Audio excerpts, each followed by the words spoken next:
Salam. Remaja genre Sehat, cerdas, ceria. Genre Indonesia. Saatnya yang muda yang berencana. Demi apa? Demi remaja Indonesia. Salam BKKBN. Berencana itu keren.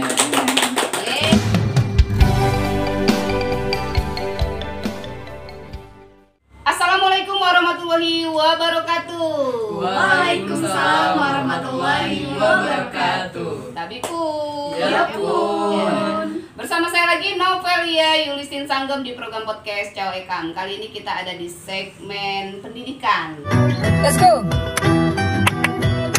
Hey. Sudah hadir di studio kita mbak-mbak yang cantik, karena dua ya, tiga termasuk saya di sana.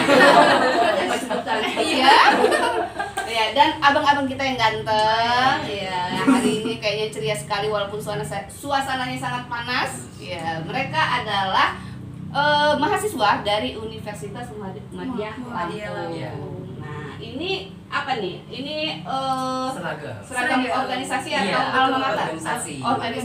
Nah, PDH. PDH-nya ya? Iya. Baju dinas. Jadi dinas, ada gaji dong. Nanti diomongin di belakang. Tenang itu, biasanya di belakang layar guys. Iya, baju PDH-nya ini adalah organisasi dari PIK Erwarda. Tapi untuk penjelasan lebih lanjutnya mungkin kita bisa ngobrol-ngobrol dengan ini adalah yang pertama adalah Mbak Novita Sari. Ya, sebagai apa? Di sini saya sebagai perwakilan duta genre. Genre umum ya. Iya. Wah, pantesan cantik guys. Kira-kira di kamera ada 11-12 lah ya. Beda banget saya. Ini Mbak Rati. Rati apa namanya? Perkenalkan, nama aku Ratih Mesinta. Mau dipanggil apa? Bebas. Bebas. Iya, kebetulan aku di PIK RCUE Warda. Aku menjabat sebagai ketua bidang konselor sebaya tuh. Oh, nah bingung saya mau nulis ini apa. Cepetan nulisnya kayaknya ya. Calon guru BP ya guys. Iya. Halo Bang Arif nih. Ini udah nggak asing lagi guys. Iya. Bang Arif sebagai apa di PIK? Sebagai duta genre juga, perwakilan duta genre. Oh. Duta genre putra. Oh, ada dua, jadi Iya. genrenya dua, putra Iya. putri. Oh, nah, yang selanjutnya adalah Bang Ilham. Oke, salam kenal semuanya. Nama saya Muhammad Ilham Fuadi. Teman-teman bisa panggil saya Ilham. Saya merupakan salah satu pengurus atau ketua PIK RCOE Warda Universitas Muhammadiyah Lampung. Ini ketuanya guys. Ketuanya. Nah, orang tuanya dulu waktu melahirkan itu punya ilham banyak kayaknya. Iya. Sepertinya. Kalau bahasa kerennya wangsit guys. Sebelum kita bicara soal materi kita hari ini adalah edukasi soal cyber sex ya. Iya, Nah, betul. itu kita pingin tahu nih apa sih PIK Erwarda ini, coba dong. Iya. Oke. PIK Erwarda ini kepanjangannya adalah Pusat Informasi dan Konseling Remaja, Wahana Advokasi Remaja dan Anak. Nah, ini merupakan salah satu program yang dikembangkan oleh Badan Kependudukan dan Keluarga Berencana Nasional Republik Indonesia. Kemudian Pusat Informasi dan Konseling Remaja ini juga tidak hanya ada di UML, tapi juga tersebar di berbagai instansi pendidikan maupun lingkungan masyarakat di Indonesia. Jadi kalau misalkan kita mau jalan-jalan ke daerah yang di luar Lampung, tuh bisa kita ketemu PIK-nya masing-masing. Termasuk ketika kita bergabung di PIK ini, kita punya naungan di bawah Forum Genre Provinsi Lampung, dan juga di provinsi lain juga ada Forum Genre-nya masing-masing. Nah, kemudian PIK Erwarda ini menjadi salah satu PIK pertama di Provinsi Lampung pada tahun 2007 yang dikembangkan oleh mahasiswa psikologi saat itu. Kemudian saat ini juga dikembangkan oleh mahasiswa yang ada di Universitas Muhammadiyah Lampung. Jadi dulu itu tahun awal-awal dikembangkannya itu masih UKM tingkat fakultas di psikologi namanya dulu. Kemudian seiring berkembangnya PIK Erwarda, kemudian dikembangkanlah menjadi UKM tingkat universitas. Dan juga sama dengan UKM-UKM lainnya, pusat informasi dan konseling yang ada di instansi pendidikan maupun di lingkungan masyarakat. Nah, kalau di lingkungan masyarakat itu biasanya tidak hanya pusat informasi dan konseling remaja, ada juga namanya BKR. Nah, ini juga merupakan salah satu program yang dikembangkan oleh BKKBN. Nah, kemudian cakupan inti dari Pusat Informasi dan Konseling ini adalah kita memberikan informasi dan edukasi terkait dengan permasalahan-permasalahan remaja. Yang mana permasalahan remaja ini dikenal dengan namanya Triad KRR. Triad KRR ini pertama, bagaimana sih kita memberikan edukasi tentang seks pranikah, kemudian tentang nafza, kemudian satu lagi tentang ayo pernikahan usia anak. Pernikahan usia gitu. Grogi. Saking fokusnya tuh Iya. Nah, 3 poin inilah yang menjadi topik yang kita bahas di Pusat Informasi dan Konseling Remaja. Seperti itu. Iya. Saking ya, Iya. jangan kan hostnya ya, anggotanya saja sama Karena kita Iya. terlalu fokus tuh sama grogi. Iya, apa namanya, public speakingnya pintar guys. Iya. Iya, ini salut nih. Semester berapa? Saya semester 7, mudah-mudahan tahun ini bisa segera lulus. Amin, jangan kayak saya, semester tua nggak selesai-selesai. Ada putri-putranya nih. Program-program yang dijalankan PIK, ini angkatan berapa nih? Itu setiap tahun ini ya, berganti Setiap tahun Iya. kita berganti mengadakan kepengurusan. Iya, Iya, jadi betul. jadi gini, Pusat Informasi dan Konseling itu adalah organisasinya. Kemudian Duta Genre ini adalah program untuk mencari role modelnya. Jadi nanti pada saat kegiatan edukasi dan informasi kayak misalkan sosialisasi, kemudian pelatihan, workshop atau training motivasi, yang akan menyampaikan informasi itu adalah Duta Genre-nya langsung. Jadi pengurus itu hanya bagian bagaimana kita mengelola organisasinya. Oh begitu. Jadi Duta Genre hari ini tahun 2021 sampai 2022. 2021 sampai 2022. Nanti 2022 kita akan pemilihan lagi. Nah, program apa nih yang akan dijalankan? Apalagi kita terkait dengan pandemi ini. Kita sih kemarin balik ke belakang dulu nih ya. Kemarin kita udah ngadain beberapa program. Salah satunya adalah Desa Binaan Desa Binaan. Iya. Di mana itu? di Taman Sari Pesawaran. Jadi kita sebagai Duta Genre dan juga pengurus dari PIK-R juga mengadakan Desa Binaan. Di sana kita membina sebuah desa yang tadinya tidak ada taman wisatanya. Alhamdulillah sekarang kita sudah membuat pembukaan taman wisata di sana.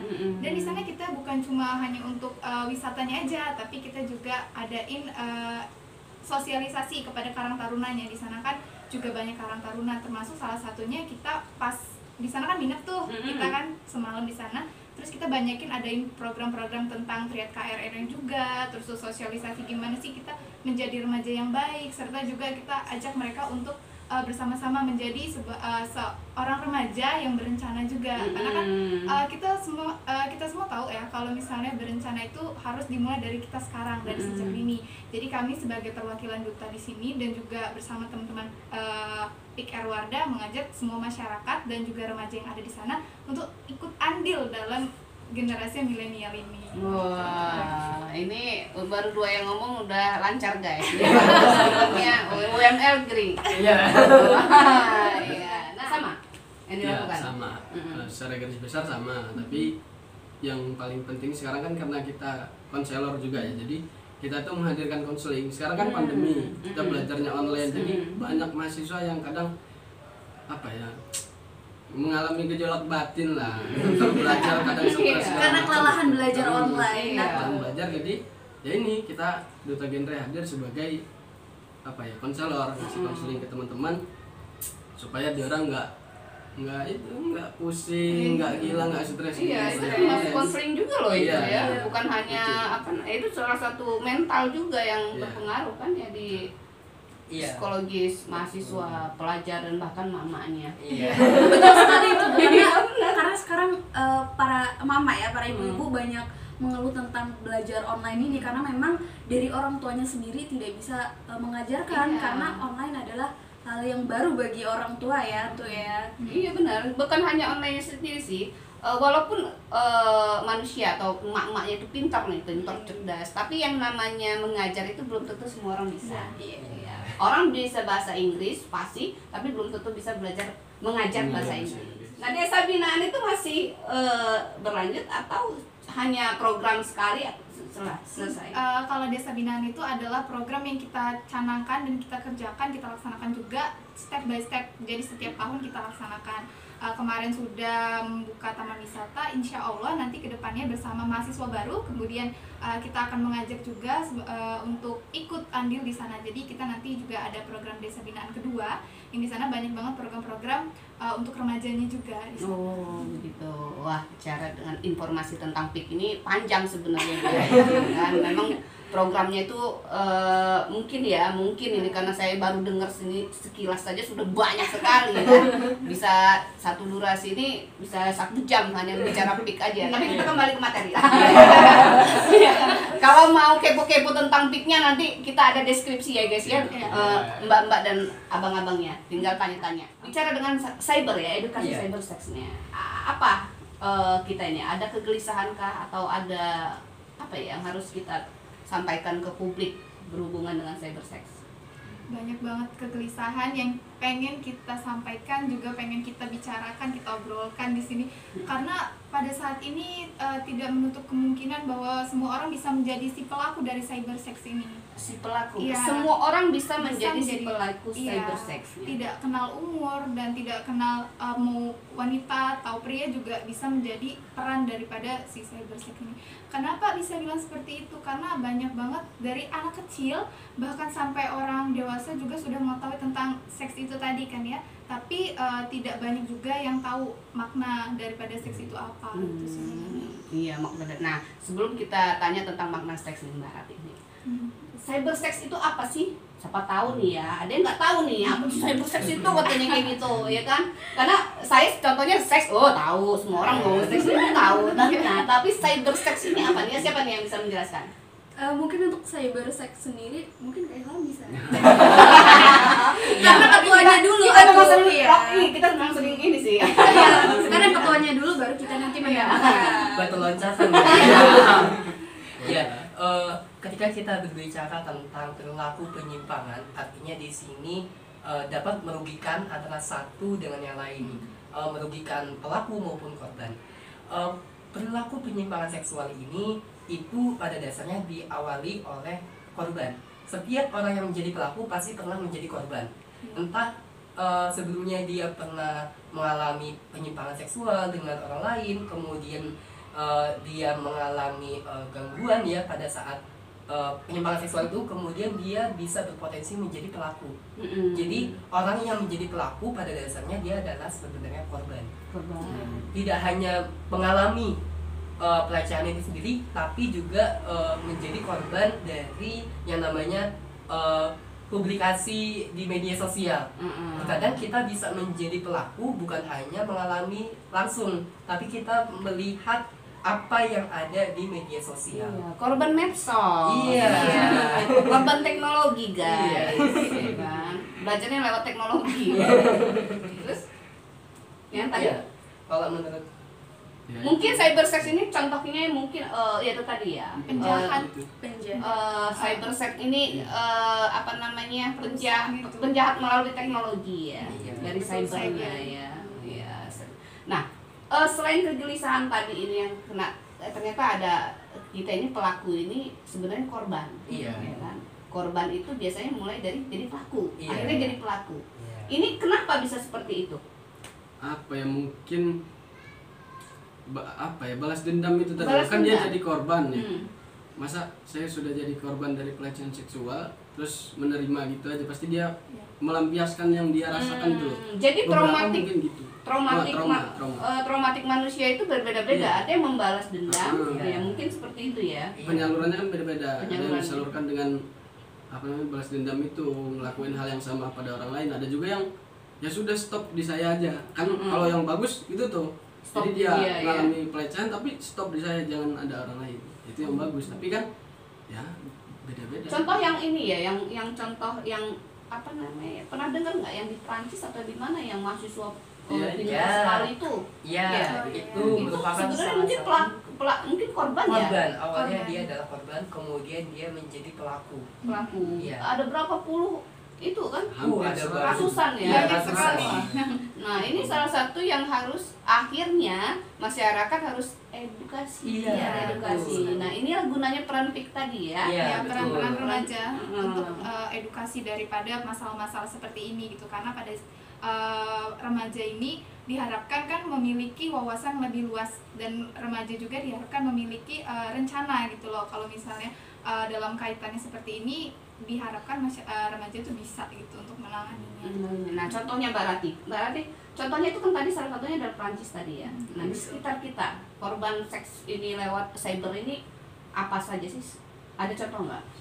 Mungkin kalau untuk contoh itu mungkin banyak banget ya tuh ya. Yang apa dulu kemarin itu pernah dengar yang tentang apa fetis ya? Oh iya, Fetis. fetis. Apa itu? Untuk yang jari gitu. Heeh. Iya, jadi yang dilipat ya Kak, pakai Iya. jari Iya. gitu. Jari gitu. Dibungkus pakai apanya? ya orangnya orangnya. Oh, yang kayak pocong itu ya? Iya, betul. Ya Allah, itu ya. fetis. Nah, Itu sebelumnya nih, fetis itu apa nih? Saya juga baru dia tahu. Ya kan? Nah, itu kan edukasi nih. Iya, benar. Edukasi nih. Iya, jadi sebenarnya kalau macam-macam penyimpangan seksual itu ada banyak. Jadi salah satunya ada fetish. Fetish ini adalah merupakan salah satu bentuk perilaku penyimpangan seksual yang mana pelaku ini menginginkan menaikkan hasratnya melalui benda-benda asing.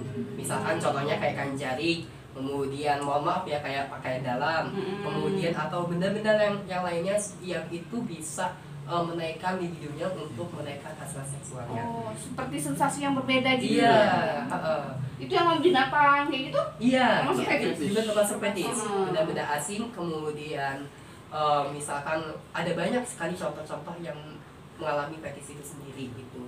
Termasuk kayak salah satunya contohnya kayak orang yang harus melihat barangnya dulu, atau misalkan di foto dia itu juga bisa mengalami orang yang fetish itu. Jadi ada beberapa macam fetish. Pertama hard, kemudian soft. Orang-orang yang hard itu biasanya dia imajinasinya kuat gitu, sehingga ketika dia melihat sesuatu benda itu dapat menaikkan hasrat. Dapat menaikkan hasratnya. Itu fetish dengan barang ya. Iya, benda-benda Fetish mati. kelainan. Oh, jadi penyimpangan kita ini sebenarnya ini soal seks edukasi ya. Penyimpangan seks ini sebenarnya hanya imajinasinya terhadap barang atau benda ya, atau binatang atau segala. Soal penyimpangan seperti dengan keluarga sendiri, apa saudara, Iya. terus dengan sesama jenis itu termasuk penyimpangan ya? Iya, Atau jadi- termasuk fetish nggak sih itu? Itu beda lagi. Oh, beda ya? Kalau yang berhubungan dengan saudara itu namanya incest. Iya, kalau saudara Incest. incest. Iya, incest. Kemudian ada yang namanya pedofilia. Iya. Pedofil Itu apa tuh, itu pedofilia? salah satu bentuk penyimpangan perilaku seksual yang mana pasangannya itu ada di bawah usianya. Anak kecil Iya, ya? anak kecil biasanya. Oh. Orang dewasa menyukai anak kecil itu pedofil. Itu kelainan ya? Iya, kelainan juga. Hmm. Kemudian ada juga yang namanya sadisme. Jadi ketika Sadisme? dia melakukan perilaku penyimpangan, dia harus melihat orang lawannya itu disiksa dulu. Iya. Oh, Seperti itu Sakiti bahasa dulu. ini ya, psycho itu ya kalau bahasanya bukan? Yes. Psikopat ya. Beda lagi, Oh, beda beda. lagi. Psikopat itu bukan kaitannya dengan seksual ini, beda lagi. Oh, beda. Jadi kalau itu kan dia sadisme- sadis tuh saya mukul dulu. Iya, ya. kalau Iya. psikopat itu Iya. sadis banget itu. Mukul dulu terus Iya. baru dia naik Iya, ya. ada banyak sekali macam-macam bentuk perilaku penyimpangan seksual. Hanya saja kalau di Indonesia memang yang populer itu selain fetish, sadisme, kemudian pedofilia itu yang sangat umum terjadi di lingkungan.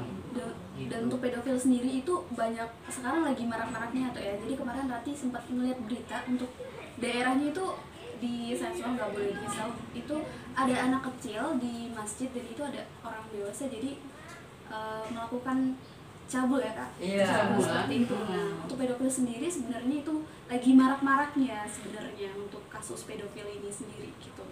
Iya, saya dengar juga bukan saya menjas salah satu tempat ya, tapi banyak loh yang seperti pesantren. Iya. Nah, Mohon iya. maaf ya, bukan saya menjas pesantren ya, tapi iya.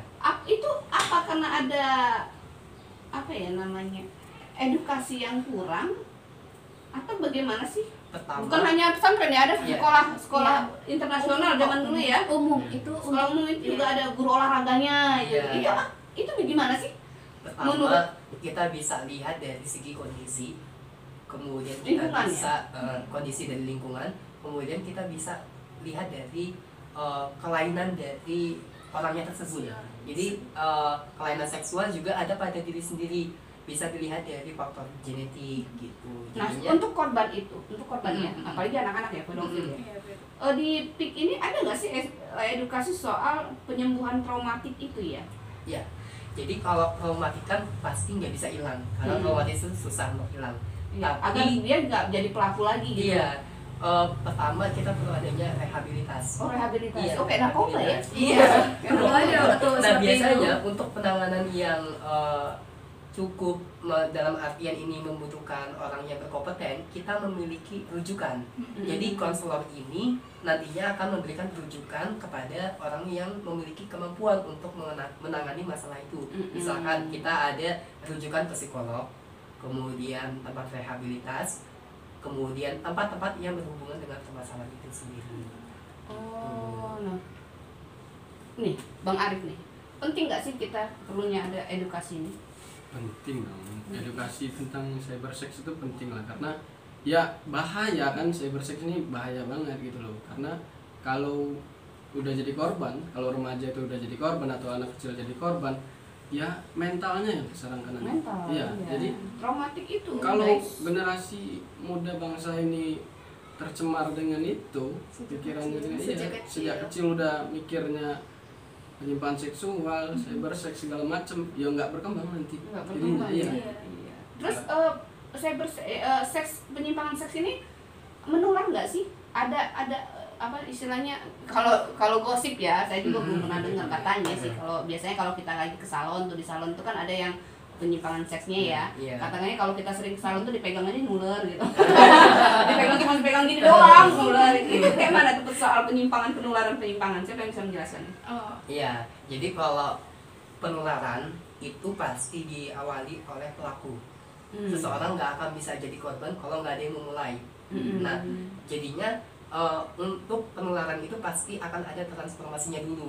Jadi akan ada prosesnya, dimulai dari pelaku tersebut memulai penyimpangan itu sendiri, kemudian korban ini yang nantinya ketika dia tidak memiliki, lagi-lagi tentang edukasi penting, ketika tidak memiliki sebuah pengetahuan akan sangat berpotensi untuk menularkan yang lain.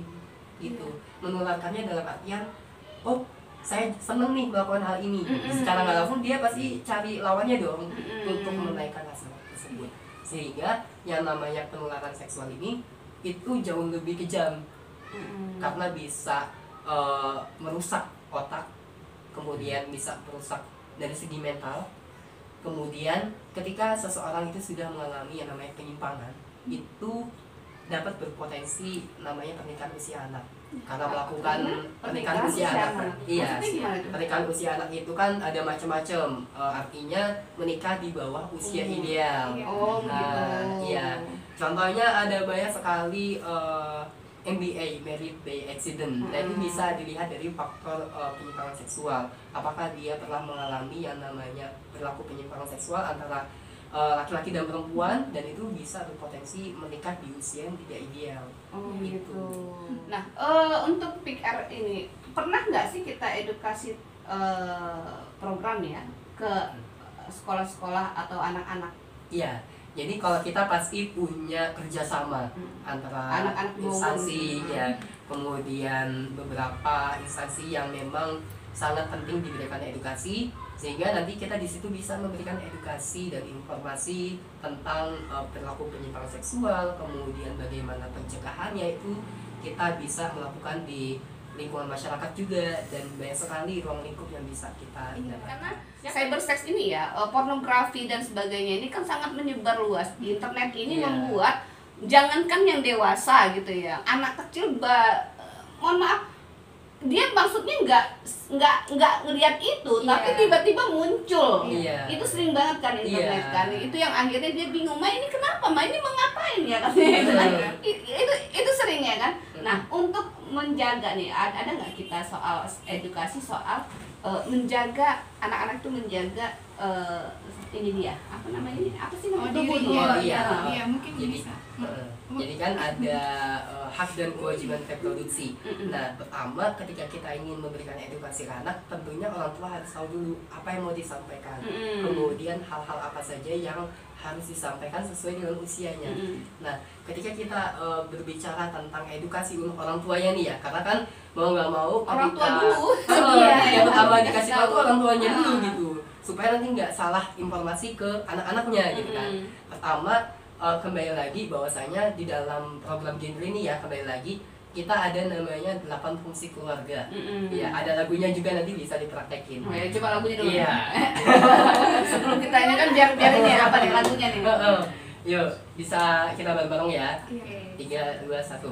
8 fungsi keluarga, agama yang pertama, sosial budaya, cinta dan kasih sayang, perlindungan keempat, reproduksi kelima, fungsi pendidikan, ekonomi lingkungan. Mari kita lakukan di dalam keluarga. Keluarga berencana, 2 anak sehat. Nah, itu adalah salah satu edukasi yang lebih menarik gitu untuk menyampaikan Oh ke orang tua. iya, jadi bukan hanya 2 anak saja, tapi 2 anak sehat. Iya. 2 anak lebih sehat. 2 Iya, anak lebih sehat Lebih ya. sehat. Iya. Nah, ketika kita mengetahui 8 fungsi keluarga ini, mana sih yang jarang kita dapatkan di lingkungan keluarga? Pertama, pasti kita jarang sekali mendapat edukasi tentang fungsi reproduksi. Jarang sekali sekarang ini orang tua ini memberikan edukasi terhadap anak-anaknya. Ini loh yang harus dijaga, mana yang boleh disentuh, mana yang tidak boleh disentuh. Nah, hal-hal edukasi seperti ini yang harus kita berikan informasi kepada orang tua maupun anaknya untuk menjaga hak dan kewajiban reproduksi.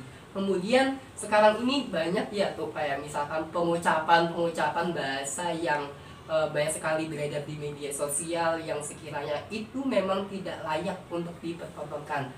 Misalkan ada 2 hal yang harus kita benahi. Pertama, penggunaan kata bersenggama. Kemudian yang kedua adalah jenis kelamin. Nah, 2 hal ini kita perlu luruskan. Ketika kita berbicara bersenggama, teman-teman taunya pasti hal-hal yang negatif. Nah, dari 2 hal inilah 2 penggunaan bahasa ini kita perlu meluruskan bahwasanya ketika kita berbicara tentang edukasi kepada anak, tentu harus menggunakan bahasa yang baik dan benar. Gitu. Kalau bersenggama jadi apa di ini? Bersenggama itu bahasa lainnya kayak bersetubuh. Maksudnya Nah, kalau kita bahasa bicara, lainnya jadi- kayak ya Kalau berbicara seperti ini juga bisa disebut seperti itu kan? iya. Apa sih gimana ya? Kontak seperti itu kan? Iya, Berbicara juga dalam bahasa lainnya bisa. Oh, bahasa-bahasa lain yang oh, gampang gitu. Terus Gitu. kalau jenis kelamin? jenis kelamin ya kayak nama vagina, kemudian penis, kan biasanya ada Itu anak banyak kecil nih. masih nggak sih?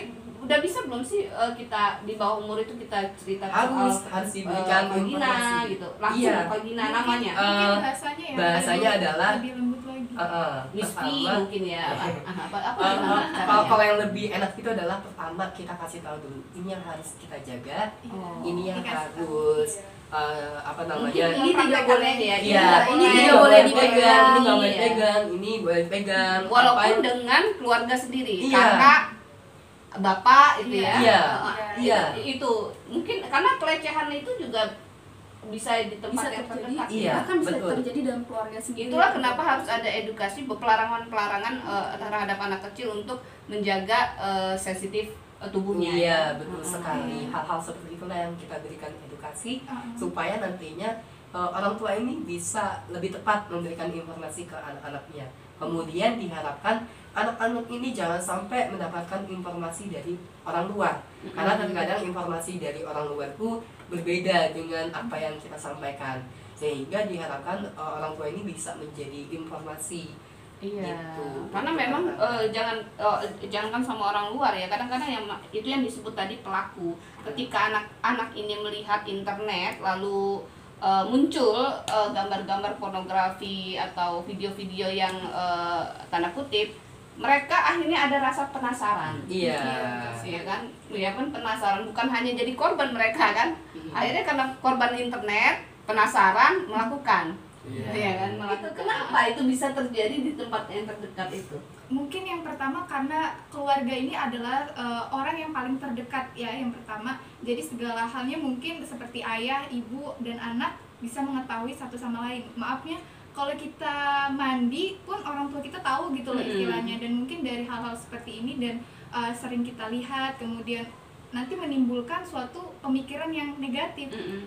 Di dalam keluarga mungkin menciptakan suatu kehangatan, namun setelah keluar dari lingkungan keluarga, bertemu dengan orang lain, kemudian mendapatkan informasi yang lain, dan dibawa ke dalam keluarga, itu bisa menjadi faktor mengapa orang terdekat adalah pemeran yang paling harus kita hindari dalam cybersex ini. Mungkin juga agamanya kali ya. Iya, bisa juga. Agama, mental ininya ya. Biasanya seperti itu, edukasinya kurang tuh. Itulah pentingnya edukasi. Education Karena sex biasanya kepada gini orang ya, tua juga. kalau saya nggak habis pikir ada bapak yang mencabuli anak kandungnya itu, saya nggak habis pikir itu ya, gimana kebapaannya gitu loh. Kira-kira masih ada kebapaan nggak, rasa bapak? Masih dong.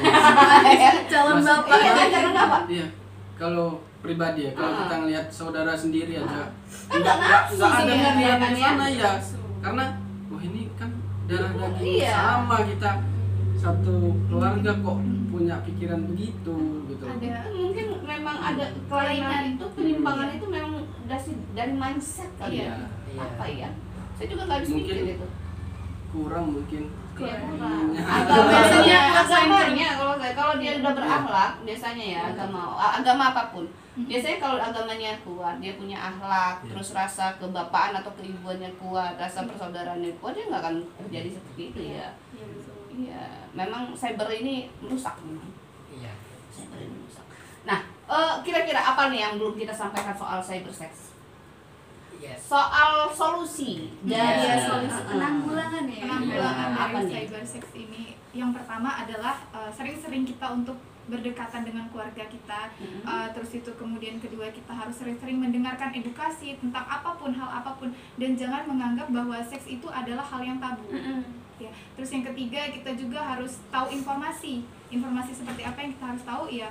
Salah satunya adalah informasi terbaru seperti penjahat semakin banyak nih, bukan sekedar hanya merampok atau mencuri, tapi penjahat seks juga sekarang sudah merajalela dan banyak banget gitu. Banyak banget. Iya, solusinya adalah kita sama-sama untuk membangun segala halnya itu dimulai dari yang kecil, dimulai dari diri sendiri untuk bisa menahan dan juga mengetahui apa sih yang sebenarnya harus kita lakukan untuk memberantas hal ini. Gitu. Iya, benar itu. Nah, kira-kira Mbak Rati? Nah mungkin ini ya atau ya dari keluarga sendiri seperti yang dibilang sama Kak Novita tadi, untuk keluarga mungkin pendekatan dan selain pendidikan sex education sendiri itu harus ada yang namanya pendidikan agama. Itu pasti perlu banget ya tuh ya, pendidikan agama, karena memang seperti yang tuh bilang tadi, kalau misalkan kita nggak ada agama pasti kurang gitu teman-teman.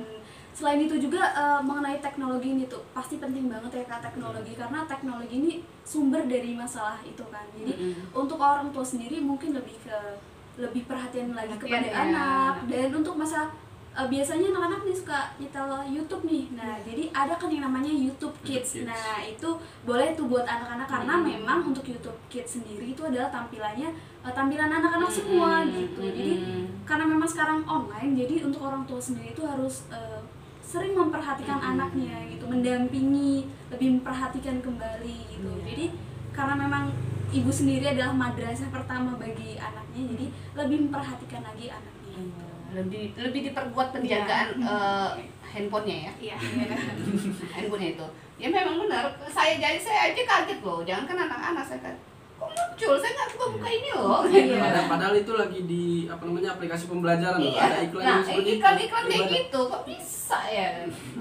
Mungkin ini. Ya makanya kalau sebaiknya ya kan kita bicara cyber tadi. Jadi kalau di handphone anak, orang tua tuh harus milihin aplikasi yang sesuai. Sesuai, Ya. ya. Kalaupun mau YouTube ya YouTube Kids. Kalau misalkan Itu mau aplikasinya pembelajaran- beda atau apa sih itu? Itu Aplikasinya beda, beda. iya. gitu. Kalau untuk YouTube umum kan itu menyangkut semua tuh. Jadi Ada aplikasinya kan ya kalau YouTube. Iya, ada YouTube aplikasi. Kids. ada YouTube Kids, Oh, ada gitu. Emang aplikasinya Iya. ya. Ada. Gitu. Terus kemudian kalau misalkan ada ruang guru, ada Zenius di situ, itu iklannya dimatiin aja sama orang tua. Jangan iklannya jangan Emang bisa berjalan? Bisa Bisa. dimatiin iklannya.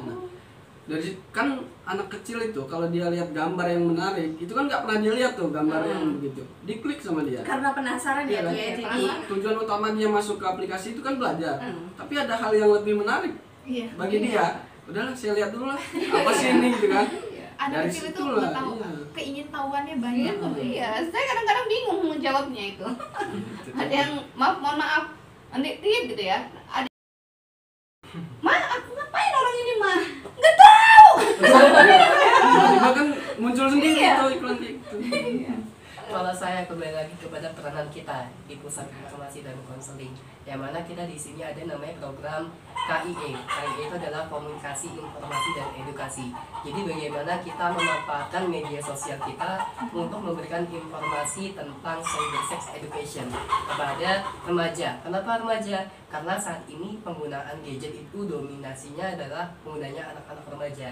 Sehingga ketika anak-anak remaja itu dapat memberikan informasi atau menerima informasi tentang sex education itu, dia bisa memfilter mana sih yang baik, mana sih yang tidak baik gitu. Walaupun memang sekarang kita sudah canggih dalam hal teknologi ya, tetapi kita juga perlu namanya edukasi secara langsung gitu. Jadinya kita ada kegiatan sosialisasi, kemudian ada pelatihan yang mana nantinya akan melibatkan antara orang tua dan anak untuk pelatihan-pelatihan tentang cyber sex education maupun pelatihan-pelatihan lainnya. Iya, betul. Dan kebetulan kita juga sering berkunjung ya Kak Ilham ya, di panti-panti asuhan tuh. Jadi berkunjung ke panti asuhan, sekolah-sekolah, dan disitulah kita memang memberikan edukasi kepada anak-anak. Oh gitu. Jadi memang sering jalan ya. Iya. Alhamdulillah sering kita Alhamdulillah. kunjung-kunjungan ke panti Rutin. asuhan. Rutin ya. Di Setiap Instagram berapa ini tadi? Kalau kita itu biasanya dalam seminggu bisa jadi 3 kali jadwal misi. Wow, padat juga ya. Padat guys, ya, orang sibuk. Sibuk. Iya. Jadi untung lo bisa kecoekan lo. Sibuk banget ya kan. Iya. Agak melebar tapi berhubungan juga soal pencabulan lah. Ini ya. Kalau ini kan solusinya rehabilitasi ya untuk korban-korban traumatik. Pernah dengar nggak yang korban perempuan atau anak kecil yang dicabuli terus ada yang orang tua lelakinya sering KDRT terhadap ibunya dan adiknya diperkosa, dicabuli akhirnya hamil, malah yang membela itu jadi korban, jadi dihukum. Terus yang perempuan yang waktu itu kan ada baru-baru nih, dia dicabuli, dia diperkosa, dia melawan, dia yang dijerat 13 tahun penjara, 14 tahun penjara. Itu menurut nih yang perempuan ya, agak sensitif, agak sedih kan. Itu kayak mana ini? Ini Ini kan benar-benar fokus-seling nih. ini benar-benar menyayat hati seorang wanita ya. Karena mau bagaimanapun kami ini sebagai wanita ini Kamu bukan dihormati. udah cabut gue. Iya, iya, jadi hal ini sangat-sangat apa ya, menyedihkan gitu. Kami sebagai wanita tuh sudah menjaga, kami sudah berperilaku sebaik-baiknya, dan kami juga tidak mungkin untuk memberikan begitu saja gitu kan. Jadi kami sudah merawat diri kami dengan baik, lalu kemudian kami menimpa hal seperti ini, justru kemudian kami yang menjadi korban. Wah, ini benar-benar nggak bagus gitu loh, maksudnya kayak Boleh dikritik tuh. benar-benar kayak gimana ya, kami sebagai wanita nggak suka gitu hal itu loh kan. Gak suka loh. Gak suka gelai itu. Iya, jadi mungkin kita sebagai wanita kita harus lebih kuat untuk menghadapi hal seperti ini. Jangan pernah kalah. Kita wanita walaupun katanya lemah, kata siapa? Kita kalau ngomong katanya sih cewek nggak pernah salah. Jadi kita harus lebih terdepan untuk hal-hal seperti ini, terlebih lagi kalau wanita yang mengalami atau bahkan anak kecil, karena wanita ini sensitif banget perasaannya. Wanita nggak lemah ya? Oh enggak. Kalian disuruh angkat galon lemah nggak? Enggak dong, sekarang cewek udah bisa angkat galon. Satu. Angkat gini galonnya kan kosong tapi. Iya benar banget kata Kak Novita. Jadi kita tuh tentunya sebagai wanita harus lebih hati-hati lagi, apalagi memang di zaman sekarang memang bisa dikatakan zaman yang memang bahaya dengan hal-hal seperti itu. Jadi untuk wanita sendiri kita lebih hati-hati dalam pergaulan tentunya ya tuh ya. Dan teknologi juga harus pilih-pilih teman, dalam artian bukan yang lu kayak gue ikut, enggak, tapi dalam artian kalau misalkan teman itu lingkungan yang baik, kita insya Allah kita bakalan keikutan baik juga. Iya. Seperti itu. Nah, kalau yang abang-abang ini kan ada tuh contoh kasus yang korban dia membela keluarganya. Itu Iya. kayak apa nih? Ya kalau kita sebagai mahasiswa ya aktivis juga, jadi kita kritik aja kebijakan-kebijakan itu. Kalau kita membela diri kok kita yang disalahkan? Kan kita dulu yang jadi korban kan? Keluarga kita nih jadi korban, dicabuli segala macam, terus kita bunuh si pelaku. Harusnya atas dasar pembelaan diri, hukuman yang ditimpakan kepada kita itu Nggak berlaku. Iya, nggak berlaku. Karena dia korban, Iya, dia karena membela korban. diri. Iya. Kita juga kan ada HAM ya. Iya. Kalau dari saya sendiri, pertama perlu adanya evaluasi kebijakan publik, bahwasanya ada beberapa hal yang perlu dipertimbangkan sehingga korban ini tidak merasa dirugikan. Karena banyak sekali tagline yang muncul ketika kita mengalami penyimpangan kita harus berani speak up. Tapi ketika kita speak up, kita justru yang menjadi bumerang untuk kita. Nah, hal-hal seperti inilah yang harus dievaluasi, bahwasanya lebih mengutamakan korban dibanding dengan pelakunya. Iya, benar. Hukum memang harus ditegakkan. Membunuh itu memang salah, ya kan? Iya. Tetapi memang ini harus ada peran dari pembuat undang-undang, peraturan ya, Iya. untuk membuat undang-undang atau peraturan yang baru bahwa harus menjaga hak-hak korban ini, walaupun dia sudah nggak ada yang mau jadi pembunuh. Iya. Tidak ada yang mau jadi pembunuh, apalagi sudah diperkosa menjadi pembunuh juga, ya kan? Nggak mungkin itu. Artinya dia harus ada hak-hak perlindungan hukum, ya. Iya. Harus ada perlindungan hukum Betul untuk korban, sekali. ya. Karena kita punya hak, Iya. jadi kita punya hak asasi manusia. Apa yang menjadi hak kita, kita wajib buat melapor. Jangan sampai jadi contoh yang perempuan yang akhirnya dihukum kalau nggak salah 14 tahun penjara itu. Dia udah diperkosa rame-rame, dia ngelawan dan dia dihukum 14 tahun. 14 tahun ini. Wah, itu Itu jangan sampai akhirnya itu menjadi contoh kasus perempuan-perempuan ini menjadi pasrah ketika ada yang datang, dia sudah jaga diri nih.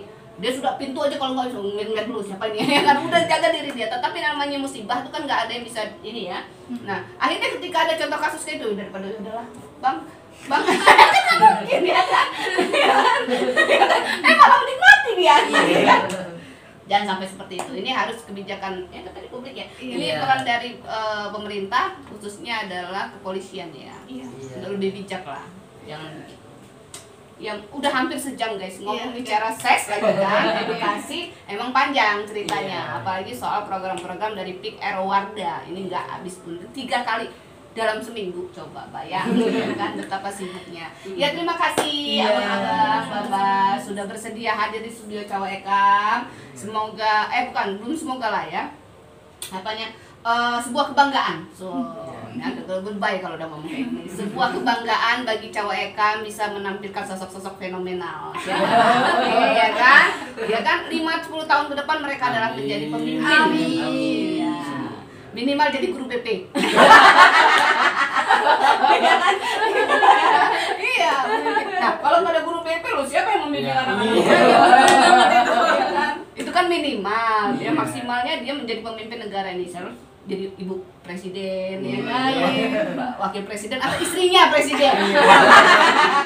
Amin ya Rabbal alamin. Ya. Terima kasih sekali lagi. Semoga kegiatannya lancar. Terus kuliahnya jangan terhambat karena Amin. kegiatan. Mendapatkan nilai IP yang tinggi, maksimal 4 lah, 3,8 ya kan? Dan cita-citanya tercapai. Amin. Dan yang pasti mendapatkan berkah dari Allah Subhanahu wa taala. Amin. Amin ya rabbal alamin. Saya Novelia Yulisin Sanggung bersama Navita Sari. Dan Rati Maisinta. Arif Safrullah. Muhammad Ilham Badi. pamit undur diri. Wassalamualaikum warahmatullahi wabarakatuh. Bye.